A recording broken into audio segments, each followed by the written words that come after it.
On this episode of True Diligence, we are so excited to have Antoni Parofsky with us. Can I just say that's a really great title for a podcast? Thank you. Very good. We put it in a pun generator. We can't take too much credit. Thank goodness for the internet.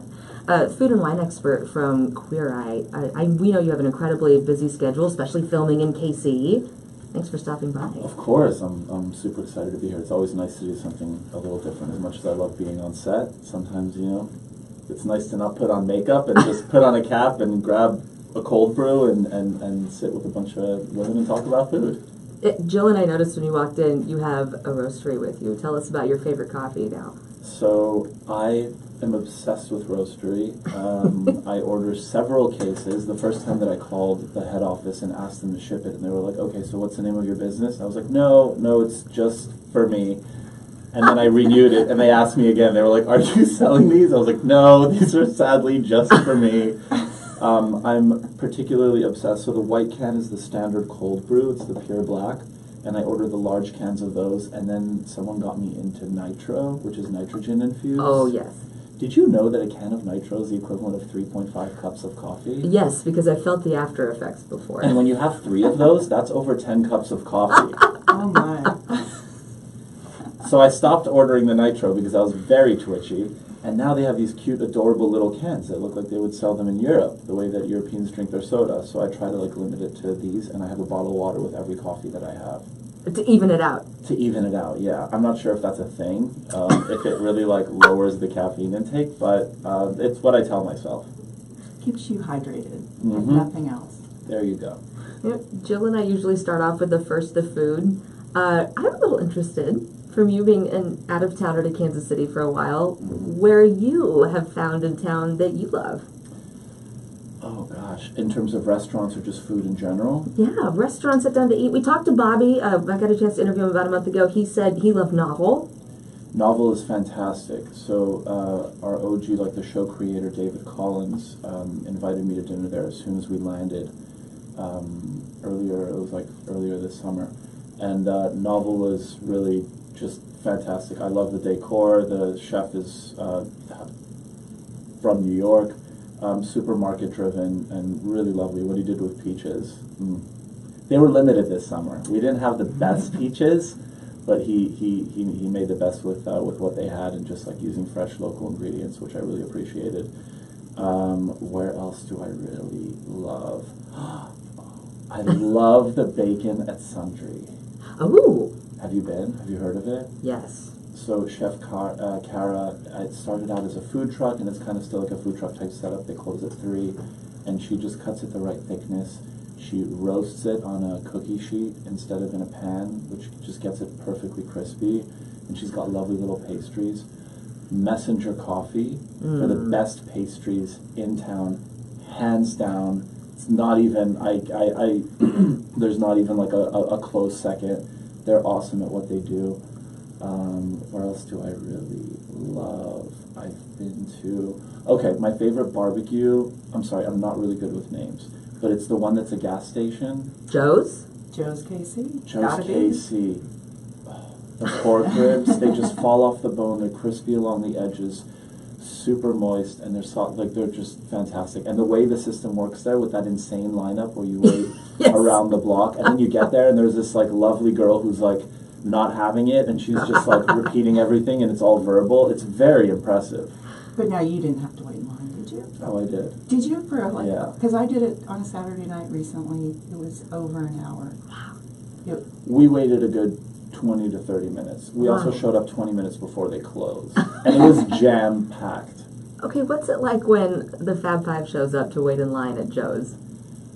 So it was just Tan and myself. And we were trying to be as incognito as we could. So it was hoodies with caps, and we probably looked a little intimidating and weird and scary. But typically when I go alone, I don't get stopped as much. When I show up with somebody who's more recognizable, like Tan's hair, I'm referring to Tan's hair as its own person because it really is. It's amazing. Or Jonathan's hair, Yeah. also its own person. That tends to have a little more, I call it electricity in the room. I'll have a vibe sometimes if I go to a place and no one seems to know there's zero electricity, but sometimes as soon as one person notices, you can just sort of like start to feel like the murmurs and the whispers, and you feel like that energy and that charge, which gives me social anxiety. And understandably, yeah, I mean, and I'm pretty like I'm a pretty shy person for the most part. Especially some days I wake up and I'm feeling particularly quiet and more to myself. And the way that I eat barbecue is just it's kind of like the way I eat popcorn in the movie theater. I get my own bag and I don't let anybody look at me because I just like shove it down my mouth. There's nothing elegant about it. It's not the way that I eat at Novel, for example. right. Or at Lydia's if I'm like at a more fine dining restaurant. And so yeah, when you're having barbecue and you have salsa all over your cheeks, you get it's a little embarrassing. And then you see the phones come out and the photos. So yeah, it's a thing. But the barbecue's worth it. So yeah, it's interesting. It's like it can be challenging sometimes, but I think you know, Kansas City has been so welcoming, and even the people who do come up and talk to us while we're mid-bite have such lovely personal stories to share about the show that like you can only you can't, you know what I mean, you can't be mad or annoyed about it because it's all like everyone is just so lovely. The Midwest is really great. I've never been until I moved here. I lived in West Virginia for 4 years on and off, and I love Midwestern culture, and Kansas City is a really special place. There's a great jazz scene. People are really into music, which I really love. Records as well, my new obsession. I have way too many. So many boxes I'm going to be going back with. Oh man. Yeah, I rambled. I don't even remember what the question was. No, that's lovely. It really sounds like you've gotten a really good smattering of what we've got to offer. I love that. I feel like I have. There's so much more to explore too, and excuse me. You know, like our shoot schedule is insane at best, so there's a lot more that I would have loved to explore. But I mean, I feel like I've tried to get the highlights as best as I could. I've been to Nelson Atkins a couple of times, and just such a lovely art collection. They have a really great Rothko, some great post-war American artists in there as well. I think they have a Cy Twomley as well. He's one of my favorites. I'm not sure. I'd have to look it up. But yeah, great collection. I was also going to ask you too, how different it must have been coming to film a season. When you guys filmed in Atlanta, the show hadn't come out yet. You come here, the show is wildly popular. Yes, so getting locations for season 3 has been a lot easier than it was for seasons 1 and 2. Oh. Because most people didn't know what the show was, or just didn't care. There was no emotional attachment or any like rapport.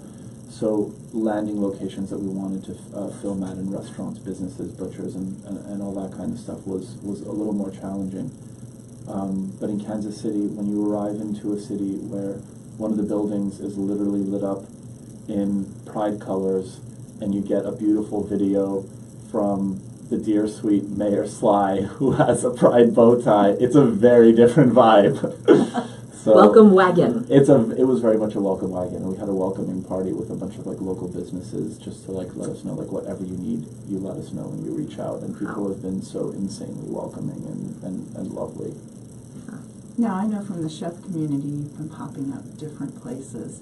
Do you know the people that you're going to visit most of the time? Like, for instance, Beth at Succotash. Yeah. Were you already friends, or did you become friends when you got to Kansas City? Yeah, so I didn't know a single soul in Kansas City. The closest connection, a friend of mine, Heidi Gardner, who's on Saturday Night Live, her dad is a chauffeur here, and I was hoping to meet him while I was going to be here. Maybe he's driven me somewhere because we take cars everywhere, or at least I do because I don't drive. But I haven't had a chance to meet him. But that was like the closest connection to like a single person that I knew in Kansas City, Missouri. But no, Beth, I did not know. I'm smiling as I say this because I was with her last night, and her dear friend and assistant Miranda, and 2 dogs and cat, and we just had such a lovely night. She's become one of the closest people in like my little circle of friends. She's such an incredible woman, immensely talented. She was working on on another food project actually with Scout, with the show Creators, because they're coming out with a Queer Eye book, and they were developing some recipes. I'm all concurrently working on my cookbook as well, so they needed someone else to work on the food for the Queer Eye book, and just to sort of, she did a lot of like prop and styling for the book, and she does like the most lavish, insane meals. She came up with a thing called tomato lemonade, and it's delicious. She cooks tomatoes and then she strains them so it has the right amount of acid and sweetness, and it balances perfectly with lemonade. It's like one of those things where I'm like, this is so weird, but I'm kind of really upset that I didn't come up with this myself. That's funny. But so I met Beth on set there, and then we became fast friends. We have a mutual love of art and books and music in general and dogs, and she's someone who's just so incredibly passionate about what she does. And she's really like a formidable woman. She's like a powerhouse. And she's kind of like, she's definitely a rebel as well, which I really appreciate. And she has an awesome brunch spot called Succotash, where they have, my favorite thing is these lovely crepes that are nice and bubbly with like a nice little lingonberry sauce that's served over them. They're really delicious. I love that you're coming away from Kansas City, a place you've never been, with such a close friend. Yeah, it's, I'm very quality over quantity. I'm not really good at small talk. I never was. So when I find somebody that I really get along with, I love to I really need like real meaningful relationships, especially with where our lives have gotten to, where we just meet so many people every single day. When I meet somebody who I really connect with, it's more precious and sacred to me than ever before. You know, I don't get to see my family as much as I used to. Not that I saw them that often. They all live in Canada and all over the world. But yeah, it's like when you have like a meaningful relationship like that, it's really important. And I try to keep as many people who I really get along with, who are honest with me, as possible. And she just as quickly will give me a hug as she will put me in my place, which is exactly what I need. Invaluable when fame has changed your life like it has in such a short amount of time. I can't imagine. Yeah, it feels like an explosion. Yeah, I really thought this was going to be an homage show. I didn't think that it was going to be what it is and what it's going to be becoming, especially with the new season. I think our heroes are incredible, and the stories only continue, and you get to know more about our personal lives. And I think it's just gonna, I'm not deluded anymore in thinking that like, oh, no one's gonna watch this. I think that it's only gonna get bigger, especially with filming in Kansas City. People are gonna fall in love with the city and the people that we're helping. And yeah, so it's yeah. So I have a question. Tell us.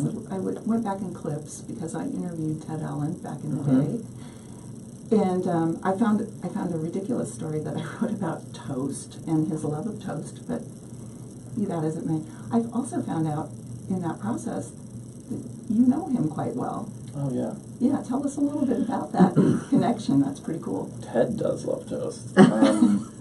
When his favorite lunch, well, actually, there's a farro salad he really loved that I used to make for him. Why don't I start with why I was making food for him? So Ted literally lived across the street from me in Clinton Hill, and when I moved to Clinton Hill from Greenpoint, my dear friend PJ, who is my old roommate, who has his own podcast on Gimlet Media called Reply All, which is doing really well. We studied acting together in Montreal, and anyway, and PJ knows everybody in New York and super knowledgeable guy. And when I moved to Clinton Hill, he was like, you really need to get connected with this guy, Ted Allen. He's a huge food figure on the New York scene. He moved to Brooklyn from Manhattan, supports all the local businesses there. I knew him, of course, from Chopped and from the original Queer Eye that my sisters used to watch, and I still like sneakily kind of like creep behind their shoulder. And he was like, I think this is someone you should get to know. And so I looked him up, and I found out that at a really lovely, one of my favorite independent bookstores called Greenlight, he was doing a book signing. So I showed up, I got a book, and he signed it for me. And then we started chatting, and we realized that he lived literally across the street. And so we became friends. We started cooking together, and then he needed some help. I had some free time during the day. As an actor, you have a lot of free days and other days that are a little busier. And so I started working as his personal assistant. And then that changed into helping him on the food front with different things that he needed while he was filming Chopped. So he would have like recipes that he would submit for different publications and talks that he would give. So I was kind of thrown around wherever I was needed, making lunch for him and his husband Barry. They would host dinners and like they have their annual Chopped barbecue, where I got to meet all of the Chopped chefs, and I would like cook alongside them, which was not intimidating at all. It was very intimidating.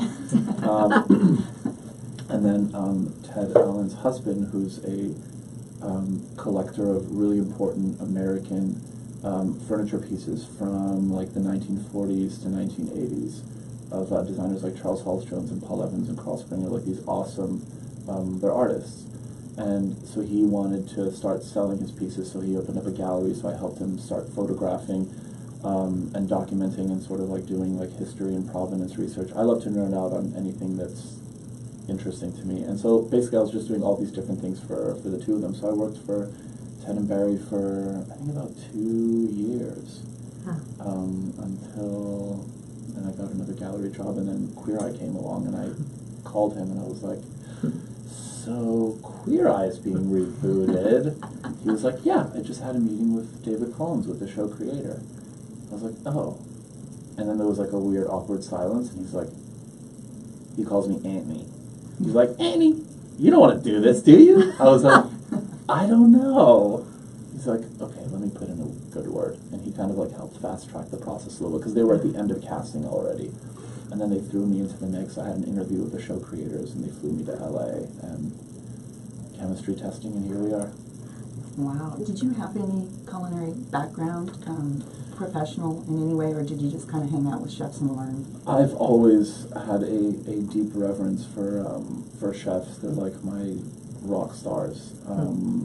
Anything from, you know, all of Anthony Bourdain's books to just cookbooks. My first cookbook ever was Nigella Lawson's Feast, which is still one of my favorites. It's a good one. It's so beautifully written, and the way that she ties in like just pleasure in cooking and entertaining, and kind of like doing that as an act of service, and like the sensuality of food with the way that she conveys it through her words and her TV content as well. She's just amazing. But I've always been deeply obsessed with food. And it was actually only until recently I had 3 girlfriends of mine from junior high when I was in West Virginia were visiting me in New York. And I flew there to see them for one day, just to see them. We hadn't seen each other in years, and they were like, kind of like, you know, we were talking over what it was like growing up together. And Shabana, one of my friends, was like, and I was like, yeah, it's kind of random that this whole thing happened. It doesn't really make sense, but here we are. And she was like, no. She's like, you were 12 years old, your parents would be away on trips, and we would come over to your house, and you hosted dinner parties as a 12-year-old. And we were like grilling vegetables and making all kinds of different things. She was like, I always remembered that. And then I spoke to another cousin who was like, yeah, I remember we were like 5 or 6 years old, and like you would talk about the virtues of a perfectly made grilled cheese sandwich and like what kind of cheeses to use. And so I've always kind of had that obsession and just love of talking about food. And just learning about it, especially different types from different cultures. Being raised in Montreal, super multicultural, very diverse environment. Some of my friends would always bring like, you know, weird isn't the word, but like interesting and different dishes to school, and I always wanted to taste them and kind of like know more about them. Like I've always had that deep curiosity. So it's always been there. In terms of working with food in a professional capacity, I've never taken a single cooking class. I learned everything from Jacques Pepin, Julia Child. When other kids were watching Saturday morning cartoons, I was watching them on PBS. Also, when I would come home from school during the week, right before Oprah on Discovery Channel, there's a fantastic show called Great Chefs. And those Great Chefs of the World. Are you familiar with it? It's so good. So it's Great Chefs of the World, Great Chefs of the Caribbean, and Great Chefs of America. And they were basically these like super stuffy, white top hat chefs who had zero camera presence, awkward as heck, but they made these beautiful dishes, and I would just watch them with my mother and just kind of be like in shock by like the beauty of these dishes, and then my mother would recreate them. And so I've always been kind of like a viewer on the outside. And then as I got older and I was no longer living at home and I wasn't spoiled with like amazing food, I had to learn how to do it for myself. So I just kind of figured it out. Yeah, self-taught, to be sure. Self-taught, yeah. The only food, like, in terms of a professional capacity, was that, like, that it's been the one constant in terms of the job that I always had. So whether I was in college, university, or in between, or even up until 2 years ago where I was working at Bond Street Sushi as a manager, I've always worked in restaurants. So I've always loved being around food. I love the performance of being a waiter, of knowing about food, of talking about it. And just being close to chefs as well. I just love staring at what they do. Yeah, and you're the first to not call yourself a chef. Well, I didn't like referring to myself as a chef, and kind of still don't, because I have a respect for anybody who pursues an education.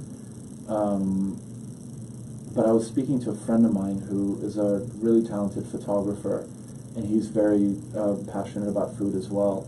And he was like, anybody can call themselves a chef if that's what you do for a living, and if that's what a lot of people have jobs where they didn't even go to university to study for. And that sort of had me rethinking it a little bit. So I'm still not at a point where I'm comfortable calling myself a chef, because again, I just think about these guys, these women and men who go to culinary school and work in restaurants 6 or 7 days a week during the holidays, and they have 12 or 14-hour days. I'm not saying I don't work hard, but that's a very different kind of life, working like near the fire and with the whole team, and I just don't feel right putting myself in that category. It feels disrespectful. But I think that actually it probably helps you in the job that you have now, because you can relate to the people that you're trying to help. Right. If you were, an intimidating chef, and you were running around with a big hat and, the title, that might make it more difficult for you when you're working on the show. I think so too, and like, full disclosure, I know a lot of chefs, and they aren't necessarily always super excited about teaching someone. They're someone who's studied, they know how things work, not necessarily interested in being in front of a camera, and as an actor it's something that I've grown to be a little more comfortable in front of. So I do feel like I certainly fit into the job that I have, but I think I have the personality for it, I'm realizing. But I think like a lot of my chef friends would not be like, I don't know, willing to sort of simplify things sometimes. Like now I've had the opportunity of meeting people who have more like expansive food palettes, so we actually get to evolve and do things that are a little more complex. The heroes, you mean, on the show? Heroes, yeah. I'm trying to be as general as possible without saying anything that's going to get me in trouble. Well, I know you've had to defend things that you've made on the show with some of them because they're quote-unquote simple, but the flavors are really complex. Sure. But at the same time, you think about, I've never understood that. Like, the show itself, you have to keep it simple because their whole life is changing. Also, what do you want me to do in a minute and a half segment that's gonna like, are we doing sous videing in a minute and a half? Like, how are we gonna do cut twos from that? I You don't want them to be understand. able to do it again when you're not there. Of course. And when you meet somebody who's been eating out of a can and has never seen the inside of a, the beloved green fruit, like, what else are you gonna, what are you supposed to do? It's a missed opportunity if you show something that's too ambitious. It's not about my ego, it's about what they need. And what they'll love. Yeah. I loved the first episode with Tom when he was making his margaritas out of Mountain Dew and tequila. Oh my gosh. I didn't know that was a thing that existed. I will say, though, I was excited to, and I really hope that he made it again. So he shared with us that he has lupus, which is an autoimmune illness. And I was speaking to my sister who has multiple sclerosis, and she's changed her diet completely using functional medicine and figuring out which foods work for her and which don't. And she's learned that there are inflammatory foods like nightshades. So aubergine is eggplant, tomatoes, garlic. I learned that tobacco is a big inflammatory as well. I mean, terrible for so many reasons, but also for that. And so I made this like lupus-free salsa for him with jicama and charred corn and black beans and a lot of cilantro and lime juice. And I never made it to the episode. I was going to ask. It was a really lovely salsa. And I made full like skirt steak quesadillas for him, and and there was another component, I forget what it was now, but the guacamole made it, and that was like an afterthought. I was like, might as well just throw in guac into his Tex-Mex dinner so he can make a cute little thing for dates, and that was the thing that the editors kept in the episode, which I understand. Yeah. It's a short, you know what I mean, it wasn't about a whole 4-course menu, but do we miss a lot of the stuff you make in each episode? I mean, This season, I now understand how editing works, but I was making usually 2 to 3 dishes for every hero. I don't know why. I think I was just trying to prove myself, and now I know that like so much of that just doesn't even make it, and it's. But at the same time, I don't regret it because I was still able to teach the hero, and I think that that's the most important thing, right? I rather a little bit of I rather some trolls and some blogs here and there having their opinions, which everyone is entitled to, saying whatever they want. But in the end, I know that I really did my best in trying to convey as much as I could in such a short amount of time in a way that's meaningful to their lives, to the heroes' lives. So that helps me sleep well at night. Tomato's a nightshade, isn't it? It is a nightshade. That's hard with Mexican food. It is hard. That's why the salsa had no tomatoes. Aha. But jicama is amazing. It's so nice and crunchy. It's like a hybrid between a potato and an apple, and not a lot of people know about it. And it's inexpensive, and it's so good. I always like when you go into the kitchen the first time. Tell me a little bit about how you assess. Can you tell just by looking in their refrigerator? And is it as revealing as, say, a woman's purse? That's actually a very good comparison. I usually stay away from women's purses. I feel like that's even a little more intimate. But a kitchen is very intimate because you get to know the person's relationship to food and how they eat. Some heroes, sometimes they have something that they want to show you, like a stand mixer that they use. And then other times they're kind of treating it like as though it's the first time that they're looking in their kitchen as well, which is really endearing and kind of makes me really sad because like my kitchen is so important to me. I think like I can tell you every single thing that's in my fridge, when it's going to expire, and I know that I have to use it by a certain date. Like I'm that obsessive about it. Like nothing ever goes old or I have to throw out. Like the milk never goes spoiled. You know how you're going to use everything. I know how I'm going to use everything, and I think about it. Like, okay, I have a few days for this. The yogurt's going to be expiring soon, or I have like the carrots are starting to get soft, so like let's make a mirepoix and at least freeze it so that I have it. Like that's how my mind works. So I'm always like shocked that some people don't think that way. A lot of to-go food too that just kind of sits there for 2 to 3 days, and I'm like, what are your personal meat rules about how long cooked meat can sit in your fridge? Because I'm kind of a little uncomfortable right now. But you really learn a lot very quickly. People really invest in spices, and they really don't use them. They just sit there, and they have like 50 different spices. For years. For years. Or like pre-seasoning mixes that have like annatto and like all these things that are so unnecessary. I don't really get it. But it's a learning experience for me, and it's a great way to get as much intel as I can in a short amount of time. I just love creeping through and like seeing which pots have scratches and which don't, and what gets utilized and what doesn't. You can tell a lot from a scratch on a pot or pan. Yeah. So much. Well, and knives too. What are you finding in the knife drawer? I do have one knife, right? The one. Or sometimes they'll have like 4 Santoku knives, and it's like, but like not a single paring knife or no fish knife. I think more people need serrated knives because they're so fantastic for tomatoes, not only bread.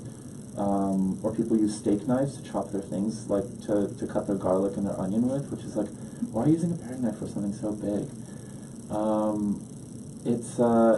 Knives. I love a single blade that just follows all through to the handle. It just shows you that you're holding something that's quality, and I like something that's substantial. And when you see something with like a flimsy plastic handle or a dull knife, is my pet peeve because it's so dangerous. You can hurt yourself with a dull knife. Right. It's actually more dangerous to have a dull knife than a very sharp knife. It's true. So do you have to teach them basics like how to sharpen a knife? That's actually a really good idea. I've never done that before. You can come to my house. I'm still a little afraid. I have sushi chefs do it in New York because they have those beautiful stones, and they really get them. They get them done really nicely. I'm all about delegating when it's something that I'm not necessarily good at.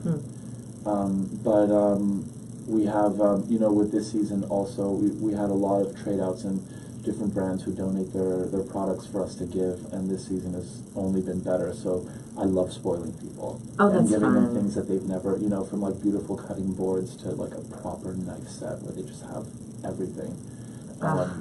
Yeah, so that part has been nice. So instead of teaching them how to sharpen their knives, I just get them a really nice set of global knives. When you guys sit down and watch the episode together, which I love, you guys are so fun to watch do that. Is it hard when they don't quite do what you got? The episode that sticks out to me, I can't remember who the hero was. I just remember they couldn't figure out the pasta maker and they grabbed the prop pasta in the kitchen. Leo. So I funny. love that man. I feel like in another life, if his circumstances were a little different, he would have been a chef. He works in a restaurant as a bartender. He's so passionate about food. He was one of the ones where I really I threw every single gift I possibly could because I just wanted him to feel like he was a chef when he was at home. Yeah.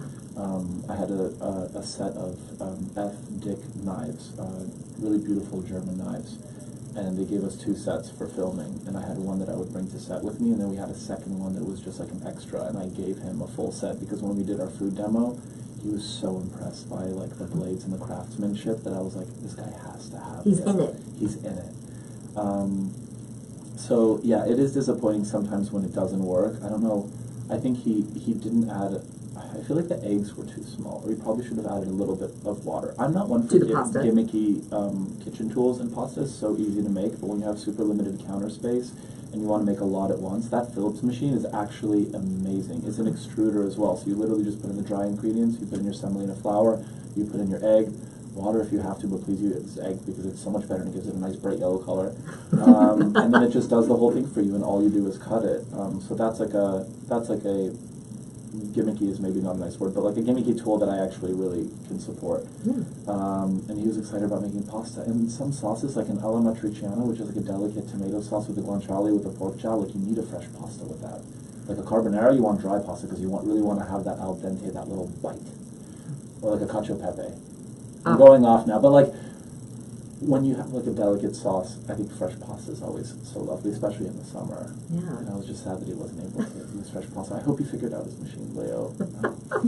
He was a very lovely person, you could He tell. was so lovely. Yeah. He was so lovely, like such a big heart.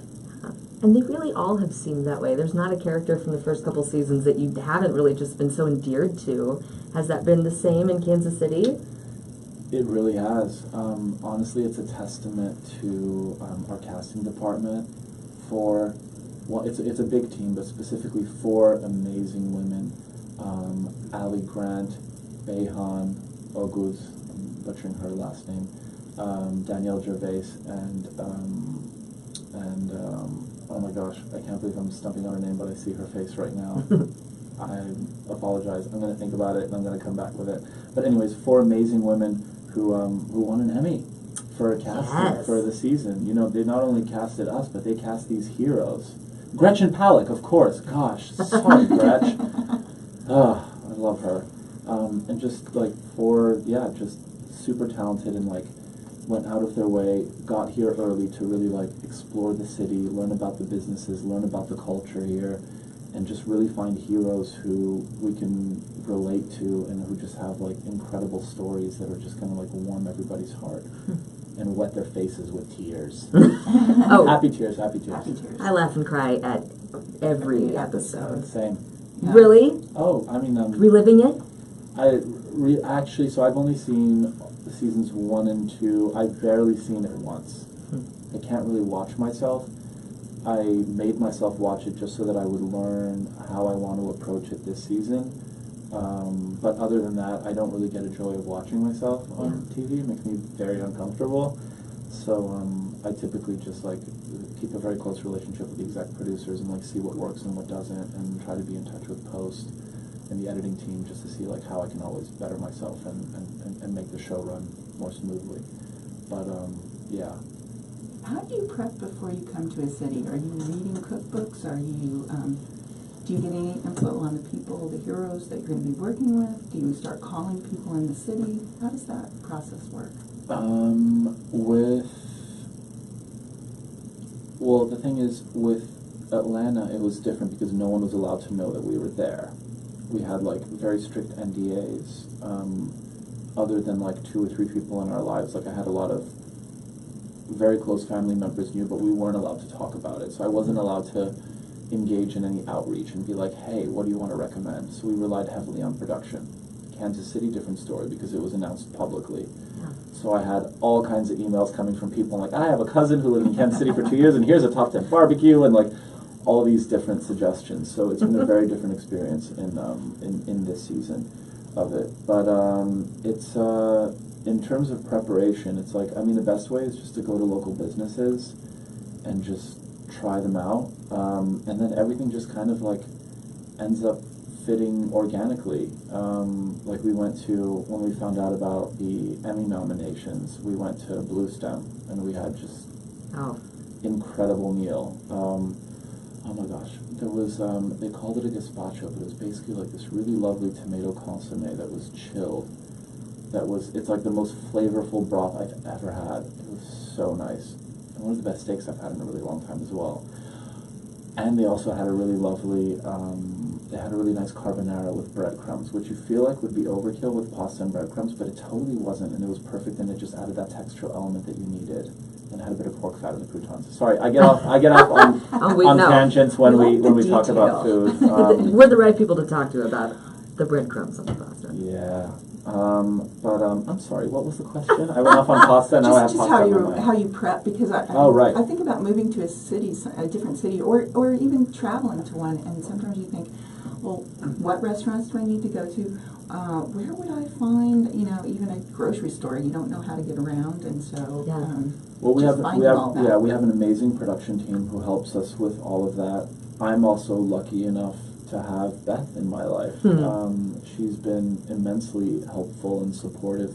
She's helped me with, so I'm working on my cookbook, and I have a brilliant co-author, Mindy Fox, who's published a ton of really incredible work. She's on the East Coast. So is my editor at Houghton Mifflin, Rux. You've got a good one. Are you familiar with Rux? She's a legend. She's the Grace Coddington of the culinary world, in my opinion. Yeah. She does not let me get away with anything and has very strong opinions. So I love that I'm getting to work with, I work very well with women. I always feel like it's a very collaborative medium, not to generalize, but with, when I work with a lot of guys, Fab Five aside, sometimes there's a lot of ego that comes into play, and with women, I just feel like we're able to just have an honest conversation, and everything is just kind of like gentle and smooth. And so Beth has been helping test out we have somebody testing out recipes on the East Coast, somebody testing them out here, and some of the recipes are a little more less American, like more my Polish heritage. So we have, and like you speak to Beth, and she's like, I know exactly where the best Polish butcher is. Like, you want like that smoked bacon, I know exactly where we're going to go for that. You need the white kielbasa for like a very specific type of soup. It's kind of like a bratwurst, and we're going to drive out. It's going to be 45 minutes, but I'll find it for you. That's like, incredible. She's the most resourceful person ever. She seriously is. She knows every business owner.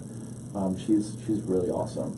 And so she's been so helpful in just cooking with her late at night. I try not to eat after 8, but I've completely killed that rule living here, because we're just trying things out at like 11 o'clock at midnight. And we see the Insta stories to prove it. How fun is that? You cook for the Fab Five too? Yeah. So honestly, seasons 1 and 2, we had a lot more time. So we had dinners where I would cook, or we would at least get takeout and like break bread together. It's been a little harder this time because we're all flying in and out. We have all these different things going on.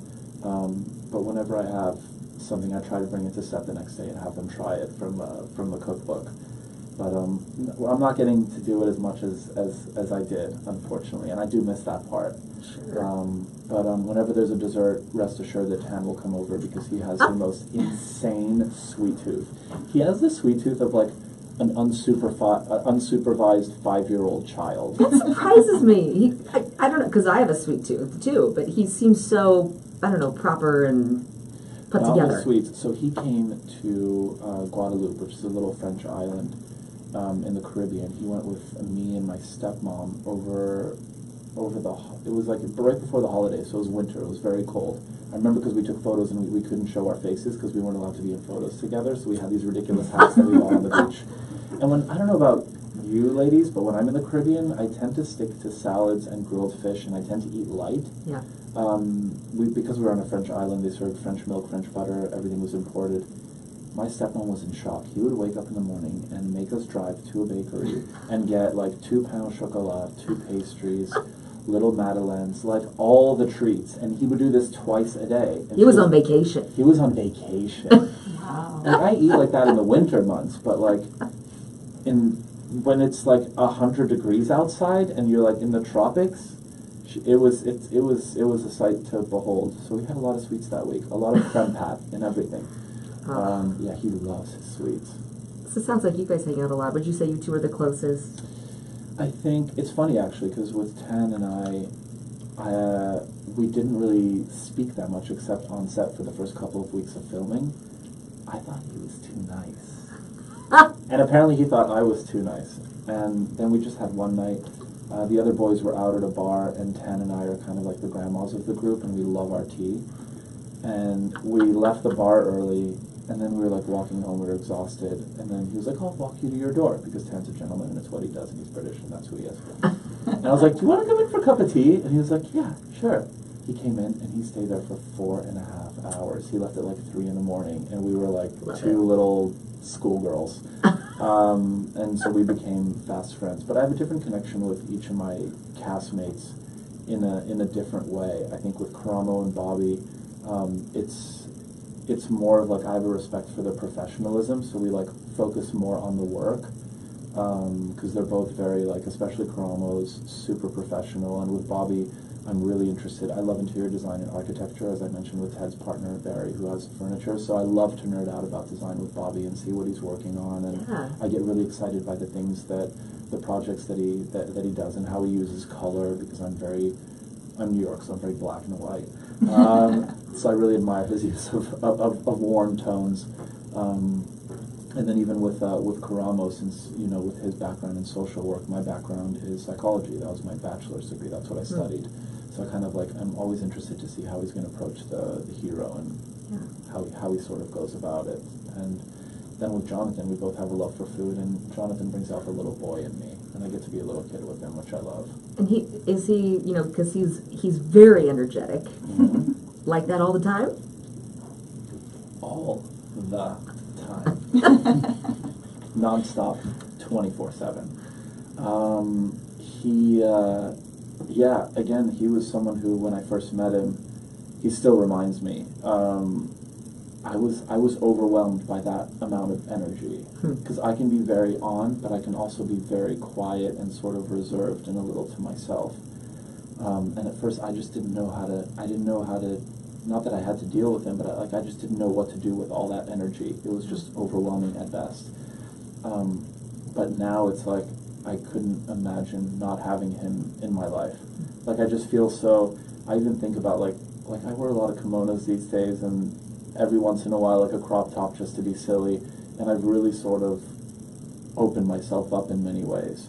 And I think that's in large part due to just being around his energy of somebody who's just so unabashedly himself. I mean, he was a cheerleader in his school, and he was the first to do that and was ostracized for it, but he couldn't not be a cheerleader because he had to. He dressed as Judge Ito from the OJ trials in 2nd grade for Halloween. Like, that's who he is. What? Yeah. You can't make that up. So when you have someone like that in your life, that kind of energy becomes infectious, and yeah. What is it like being, this is the second run of the show, definitely a different show. It's evolved obviously from the first time, but such an important show to so many people. Is it a heavy burden? Do you guys share that equally? Does it help to have each other with that? Absolutely. In terms of like my four, my Fab Five, my Fab Four, my brothers they're my confidants as well. We're all going through this really weird, strange, beautiful, happy, sad, overwhelming, anxiety-inducing, incredibly life-changing, powerful experience, and probably a lot of other descriptives, together. So we all understand what it's like in our own ways. I experience it in New York. Tan experiences it in Salt Lake City. But we get to have those conversations and not be judged. You know what I mean? Like, there's certain things that you can't complain about, that I can't complain about with all of my friends because they're just going to be like, oh, woe is me. Right. But with them I can, and I have sort of the safety of like not being judged, and we can just like be really honest with each other. So it's really amazing I'm so grateful that it's not just Queer Eye and it's one person doing everything, because I would be like so miserable. I love that I can just kind of like touch base with them and be like, hey, I'm overwhelmed. Oh my gosh, me too. And we can just say that and, you know, and feel okay about it. So thank goodness for them. Sounds like a lot of teamwork there. Absolutely. So when you cook for them, do you cook for them, or do you involve them in the process? Or is that just too much energy in the kitchen? Okay, so I just binged through Salt, Acid, Fat, Heat. Yes. And I wish I were the person who involved, you know how she involves her friends when they come over? Right. And she's like, I think it's so important because even if you're showing someone how to make a vinaigrette, once they eat the salad, they're going to feel like they were part of that process. Mm-hmm. And then they can leave with some kind of knowledge and feeling like they learned something. And I was hitting myself against the head saying, like, why am I not that person? I'm not that person. I have to do it all on my own because part of it is the performance. I want to make that perfect bite, and I want people to try and be like, I love what you just made, and be like, wow, I never imagined that that fennel and citrus can go so perfectly together, or whatever the combination is. So part of it's my ego, I guess. But I love doing that for people, and it's very much an act of service for me, and I love taking care of people in that respect. Like, my thing is when everyone leaves my house, they got to be stuffed and a little bit drunk. Sign of a good party. With the moody lighting and the candles and everything, and the perfect music. I love to create that experience for people, and I love to take care of like every component of that whole experience. But that said, I really do want to be more open to sort of letting people be part of that process. But it's hard because I like my onions cut a certain way. Yeah. No, And garlic paste is hard to make with a knife and salt for somebody who's never made it before. An art, you like your own way. I mean, it's particular. That's what makes you fall in love with it. Yeah. Right? That's And understandable. But I also love to clean. Like, I don't let people clean the dishes. It's like I don't let them do anything. Well, I know a lot of people who love to cook and do not like to clean. I love cleaning dishes. It's so meditative. Especially when everybody leaves and I just sit there by my sink. The Even if final I put in step. the dishwasher, I just love to spend that time just like cleaning. I'm a clean person, but I'm not super tidy. But my kitchen is always immaculate. It's your palate. It's my palate. It's got to be perfect. So when I wake up in the morning and I grab my Bodum and I'm grinding my coffee beans, everything is just all my ducks are in a row. All is right with the world. Yes. Recharged. Yeah. As he drinks his cold brew from Roastery. Mm-hmm. Yes. I love that. What would you say, this has been such a lovely conversation. Before you leave us, what would you say to Kansas City? What are your parting thoughts about your time here? Oh, that made me a little emotional because I know that our time is slowly coming to an end. you don't have to go. That's right. That's true. And we hope you come back. I hope so too. Well, Beth wouldn't let me not come back. We talked about this last night. I don't know, I'm really grateful that we were given the opportunity to come here to the Midwest. Full disclosure, I didn't know very much about Kansas City, Missouri. I knew that Kansas and the state of Kansas is very well known for corgi breeding. That was as close as it came to any type of knowledge from my dear friend Andrew Torrey, who's from there. That's all I knew, and I just love how much I've been able to learn and to be in. There's kind of like this, Kansas City has this quiet type of rebellion and confidence. With the music scene, with the way that the highways are sort of lined up, the fact that it's fully covered by states around, there's no ocean around, there's something really, I don't know, I love Americana and American culture in general. I've always been fascinated by it, but there is something really special here. I can't quite figure out what the word is, like if there were a descriptive, if I were to describe Kansas City as an individual or as a person, but I don't know. And a lot of it ties into sort of Beth's personality. of somebody who is just like so resourceful and like she loves her city. And at her restaurant, sorry, this is becoming a Beth moment, but like at her restaurant she hires, you know, kids who have trouble getting jobs elsewhere. And she has a place, like that restaurant is so weird and quirky, you haven't even begun to understand what it's like until you see her house. It's like 50 times that. And I just think like wherever you end up, like you can always find somebody who's really special, who you can relate to, and it just kind of ties into the show in that like there's that universality. Like wherever you are, you can always find someone that you can always make a really close friend if you just let yourself be open and vulnerable and just like let yourself build a connection with somebody. And I'm gonna think back on my time here with so much fondness and and yeah, like it's a really special place. It really is. We love to hear that because we love Kansas City too. You've come at a really good time too, because I think our food scene is really popping. Yeah. And having been a part of it for more than 2 decades, I would say the last, Lindsay, you could probably back me up on this, the last 5 to 8 years have just been incredible. And I think there's a lot of chefs out there that really want to prove, you know, that we're not flyover country anymore, but they're not spending so much time worrying about it. Right. And They're that's just the good thing. They're just focusing on their craft, right? Like Just like, let's just do it and people will find us. what's the name of the lovely gentleman at the chef at Ant Room? He and his wife run it. Leslie. Nick Gellner, yes. So he has like a background in Japanese cuisine, but ties it in with local ingredients, and it's like that's where like you take your knowledge that you have and you can really make it your own. And I think that's sort of like the essence of what Kansas City is for me. Like they stay in, like you guys stay in your lane in a good way, where it's like I'm just gonna focus on being good, and I love that. Yeah, being good where you are. Yeah, exactly. Antoni Porowski, thank you so much. Thank you for pronouncing my name perfectly. This Thanks is a for really coming lovely on morning. Diligence. Notice We're I so let her glad. do it. She's the owner after all. Thank you so much for having me. It was really nice chatting. It I was great to have rambly. you. No, you were great. Thank Thank you. you. See you next time on True Diligence.